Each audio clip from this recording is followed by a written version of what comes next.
of the Empire State Building. Z100, New York. I'm Nate from Elvis Duran and the Z100 Morning Show, and I'm here with Sarah Horn. Sarah, where do you work? I work for the New York Blood Center. Okay, a very important job, I'm assuming, there. Yes. And a very important time of year right now, right? It is an extremely important time of year, especially during the winter time period. We see a drop in donations because people are busy, they're getting caught up, it's the holidays, they're spending time, they're traveling, but all of that makes an increase for need of blood because accidents go up and things like that. So our demand from the hospital supply actually increases during the winter time period. Okay, so blood donation in general. Just what are some of the things that blood donation is used for? What are some of the reasons that blood is being used? Blood is used for surgical patients, trauma victims, accident victims, burn victims. If someone has cancer, they may be getting platelets. So there are a bunch of different components that blood is made up of, but blood is used by a variety of people who need it. And throughout the entire year? Throughout the entire year. The need for blood never stops because people are always in need. There are people that have chronic illnesses that need to constantly get transfused. So there's somebody that might suffer sickle cell disease. Mm-hmm. They might be getting transfusions every other week or once a month. So the need for blood never stops. The seasonality of the time when our donations dip happens throughout the time periods of the year, mm-hmm. but the need for us to supply hospitals never stops. That's so interesting to know now why there's a shortage this time of year. Because, like you said, accidents go up, but then also everybody's schedule changes. They're busy going to holiday parties. Exactly. They're busy doing shopping. So I remember every year growing up, hey, the blood bank needs your blood. Yeah. And it was always around Christmas time. And now it just totally makes sense. Yeah. 42,000 blood products are used every day in the United States. Wow. Which is a lot. Yeah.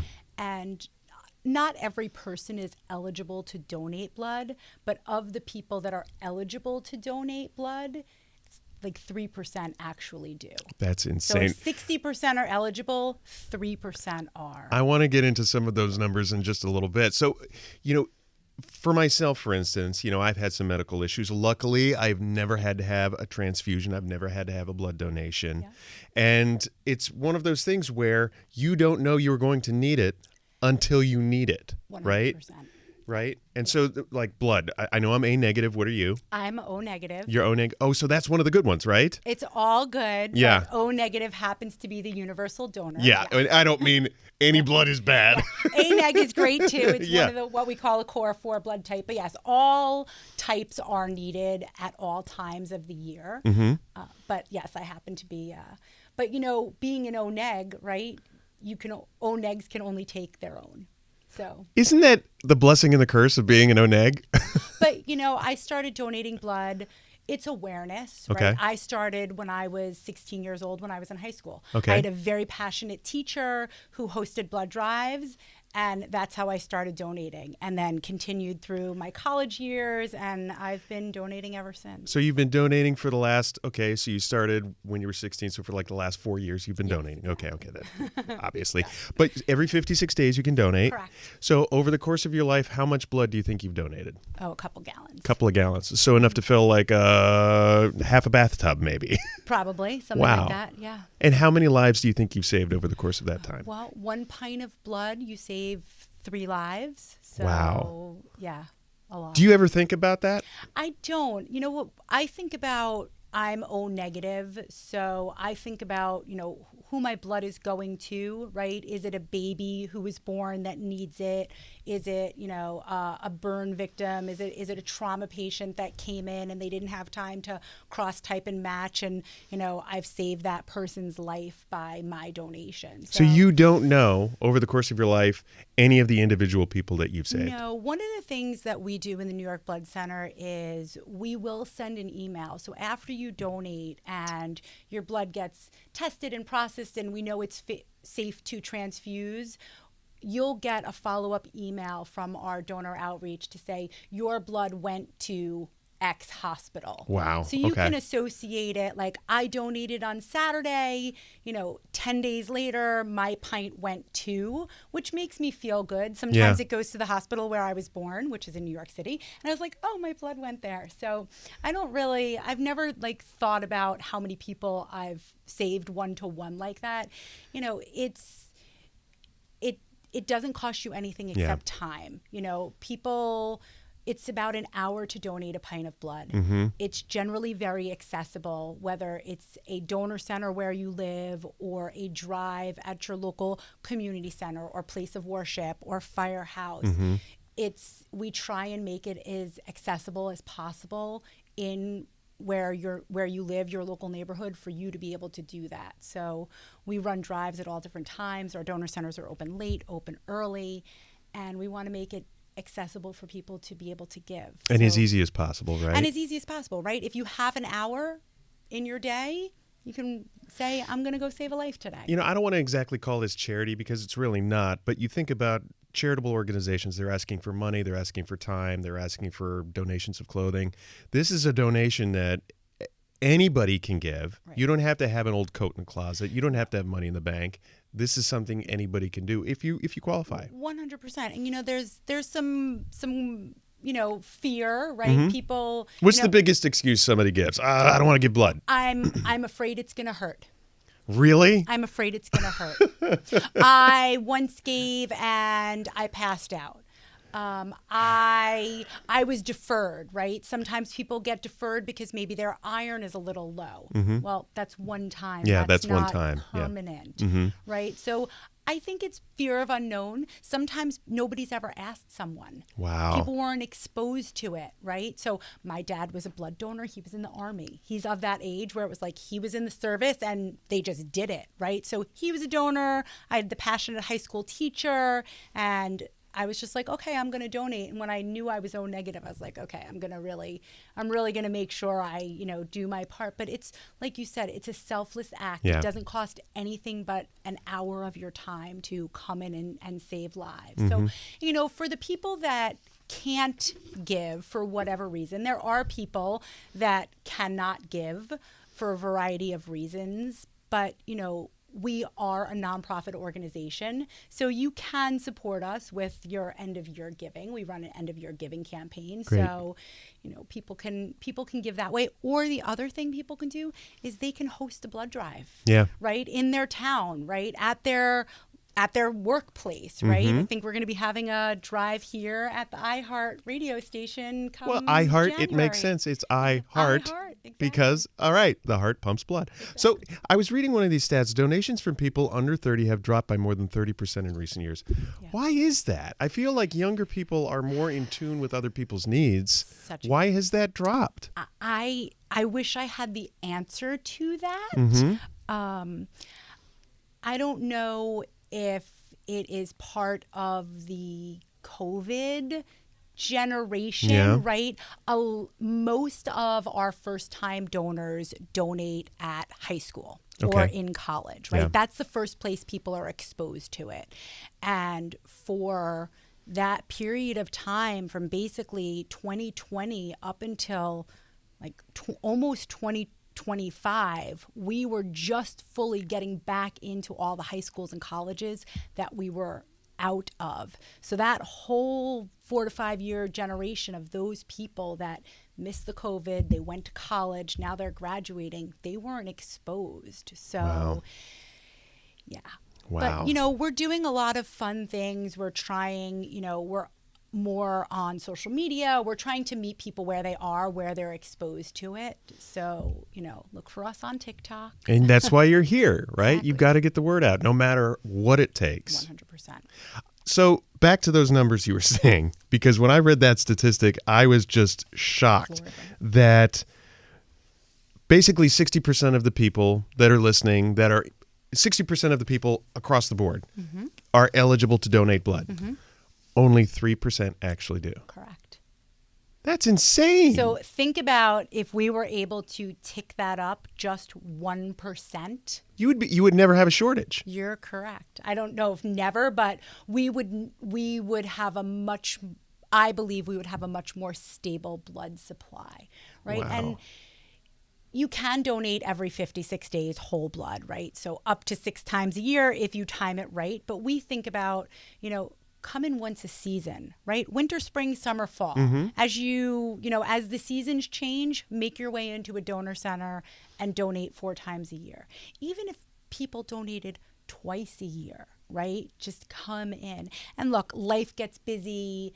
People fall off. They forget about it. They put it off. But, when it hits home, right? So you said you were lucky and you didn't need it. But if you did, right, and you'd probably have your friends, your family, your cousins, your next door neighbor. Yeah. Oh, I can do it, right? So Yeah, until you're in that situation, you don't know you're going to need it. And most of the time, you probably don't even know you got a transfusion until afterwards. You're unconscious, you're in surgery, you're, And, whatever. There are so many people that need blood across the board, right? For a variety of reasons that, like you said, you don't even know. Like people that are delivering babies, sometimes they need transfusions, right? And, things that you don't think about, right?